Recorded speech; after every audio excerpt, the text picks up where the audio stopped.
उम्मीद है कि वहां पर फुल कोर्ट बनेगा और चीफ जस्टिस काजी फैसल साहब उसका खुद हिस्सा नहीं होंगे। अब मैं न्याजुल्लाह नैस साहब से रिक्वेस्ट करूंगा वो बात करें। बिस्मिल्लाहिर्रहमानिर्रहीम। आज मेरे इस मीडिया के कैमरे के हवाले से apex judiciary supreme court of Pakistan के जजेस से इस्तदा है कि पाकिस्तान को बचा लो, 25 करोड़ आवाम को बचा लो। और वो 25 करोड़ आवाम जिन्होंने 8 फरवरी को बाहर निकल कर वोट दिया और अपनी राय का इजहार किया, और आईन भी कहता है कि उनकी राय मुकद्दम है। आज चीफ जस्टिस साहब ने उठते हुए यह कहा कि न्याजी साहब को डेकोरम बताएं। मैं बिल्कुल, मेरी 33 ईयर्स एक्सपीरियंस है वकालत के प्रोफेशन से, और मेरा ख्याल है कि चीफ जस्टिस ऑफ पाकिस्तान और जो बेंच मौजूद था और जितने जजेस सुप्रीम कोर्ट ऑफ पाकिस्तान में बैठे हैं, मेरा ज़ाती कोई एजेंडा नहीं है। मेरा एक ही एजेंडा है कि पाकिस्तान में रूल ऑफ लॉ, आइन की बालादस्ती और कानून की हुक्मरानी। और मैं ये बता देना चाहता हूँ कि आइन की बालादस्ती और कानून की हुक्मरानी पे कोई कंप्रोमाइज़ नहीं होगा। अगर आइन की बालादस्ती और कानून की हुक्मरानी को रोका गया तो मेरे साथ इश्तियाक साहब खड़े हैं, पूरे पाकिस्तान से वकला आइन को बचाने के लिए और कानून की हुक्मरानी को बचाने के लिए खड़े हो जाएंगे। मैं आपको बता देना चाहता हूँ कि हमारी ज़ाती एफिलेशन को भूल जाएं कि कोई हमारी पॉलिटिकल पार्टी से एफिलेशन है। पहली एफिलेशन है कि हमने पाकिस्तान के अदारों को बचाना है, हमने पाकिस्तान को बचाना है। हम इस रियासत के मुहाफ़िज़ हैं, हमें डेकोरम भी आता है, क्योंकि हम कहते हैं कि आज़ाद अदलिया पे कोई हर्फ ना आए। चीफ जस्टिस साहब, हम आपको और आपकी अदलिया को बचाने के लिए खड़े हैं। हम चाहते हैं कि जिस तरीके से ECP ने एक ख़त लिखा और उस चीफ जस्टिस को कहा कि आप पैनल दें और जजेस भी हम चूज़ करेंगे, ये वो ECP है जिसने 8 फरवरी को आम लोगों का मैंडेट छीन कर 50-50 हज़ार पे हमारे MNA, हमारे नहीं इस मुल्क के, जिनको लोगों ने वोट दिया है, उन लोगों की राय के ऊपर, उस मैंडेट के ऊपर डाका मारा गया है। उस डाके को बचाते बचाते 8 फरवरी से आज देखें जुलाई का महीना आ गया है, हम कोई कानून को हाथ में नहीं ले रहे।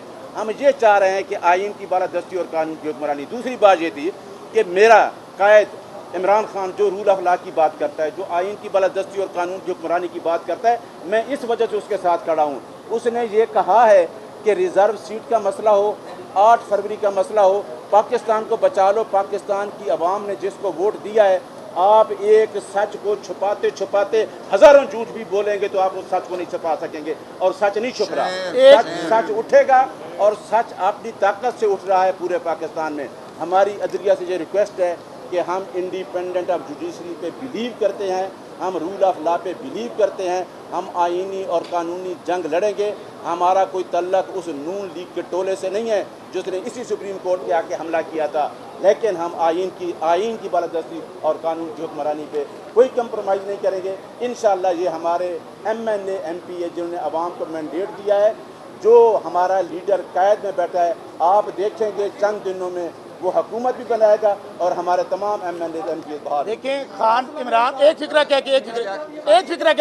फिक्रा इमरान खान साहब ने जो बात कही है कि मुझे सिर्फ पाकिस्तान में रूल ऑफ लॉ चाहिए, आइन की हुक्मरानी चाहिए। और दूसरी बात जो हमने कहना भूल गया था, लियाकत चट्ठा, कमिश्नर रावलपिंडी, आपको याद होगा कि उसका एक बयान आया और उसने नाम लेकर कहा कि चीफ जस्टिस काजी फायजीसा और चीफ इलेक्शन कमिश्नर मेरे साथ जिम्मेदार हैं जो कुछ इलेक्शन में हुआ है।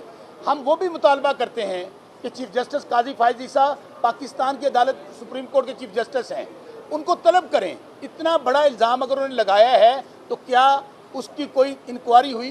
क्या उनको ज़मीन खा गई, आसमान निकल गया? तो बस यही हमारी सलाह है। इश्तियाक साहब बात करेंगे, उसके बाद हमारी बहन कमल शौजो बात करेंगी। सर ये बताइएगा एक सेकंड मैं जी ये सलमान अकरम साजा साहब हमारे वकील ये हैं। बतौर सदर ILF पाकिस्तान और मेंबर पाकिस्तान बार कौंसिल, मैं आज अपने मीडिया की वसातत के साथ ये बात वाज़े करना चाहता हूँ कि मेरा वकील वो हक रखता है जिसका उसको मैंडेट उसकी पार्टी देती है। न्याजुल्लाह खान न्याजी साहब को उनके क्लाइंट्स ने अदम एतमाद का इजहार किया चीफ जस्टिस के ऊपर, तो पहले तो ये रिवायत हुआ करती थी कि किसी एक जज के ऊपर अगर अदम एतमाद की बात भी होती थी तो वो जज खुद रिक्यूज़ कर जाता था। लेकिन बड़ी बदकिस्मती है कि अपने वेस्टेड इंटरेस्ट को प्रमोट करने के लिए चीफ जस्टिस पाकिस्तान काजी फायद ईसा ने हमेशा हट धर्मी का मुजाहरा किया और ऐसी तमाम रवायात जो पहले मौजूद थी उनको ख़त्म किया है। और उनका जो कहना था कि कोर्ट का डेकोरम मेंटेन किया जाए, तो पहले मैं उनसे मुतालबा करता हूं कि जो कोर्ट बैठी होती है, ये मीडिया 13 जजेस वाली कोर्ट भी देख चुकी है, ये मीडिया आज 5 जजेस वाली कोर्ट भी देख चुकी है। हम आज़ाद मनश जजेस को सलाम पेश करते हैं जो आइन और कानून की बालादस्ती के लिए, आइन को पामाल होने से बचाने के लिए अपने चीफ जस्टिस के साथ भी बेंच के अंदर इख्तलाफ रखते हैं और उस इख्तलाफ का इजहार बरबला वो बेंच में बैठ के करते हैं। यही वजह है कि आज और पिछली तारीख के ऊपर 2 मेंबर बेंच था, लेकिन ये इस ऑर्डर को सस्पेंड नहीं कर सके थे। Chief justice Lahore high court ने एक जुडिशल ऑर्डर की इम्प्लीमेंटेशन के लिए अपने जजेस को इलेक्शन ट्राइब्यूनल्स के तौर पे अपॉइंट किया, जो उनका आईनी हक है। एक ऑर्डर की कंप्लायंस हर शख्स पे लाजम है, लेकिन कुछ लोग अपने आप को आइन से बाला समझते हैं, जैसा कि मौजूदा इलेक्शन कमीशन है। ये इलेक्शन कमीशन बिका हुआ है, ये इलेक्शन कमीशन कंप्रोमाइज्ड है, ये इलेक्शन कमीशन किसी की बी टीम के तौर पे काम कर रहा है। और आज इसीलिए his lordship mister justice Mandokhel और अकील अब्बासी साहब ने ओपन कोर्ट में कहा कि अगर आप हमारे बतौर चीफ जस्टिस अहकामात को नहीं मान सकते जो कि आइन ने हमें हक दिया है, तो बाकी चीफ जस्टिस भी ऐसा ही करते जैसे कि आज़ाद मनश chief justice Lahore high court ने किया।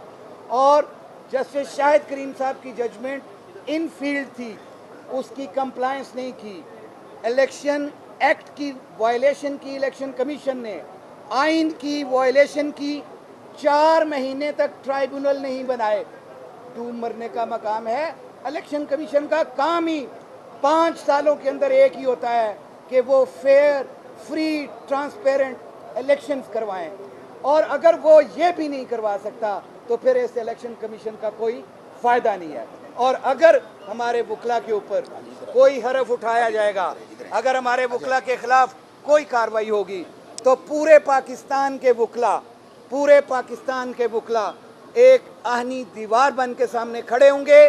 और हम आइन और कानून की बालादस्ती की बात करते हैं, पर्सन स्पेसिफिक चीज़ें नहीं करते। Thank you very much. Kanwal Shauzab, आप भी इसमें भी आ जाएं। कंवल शौजब बात करें।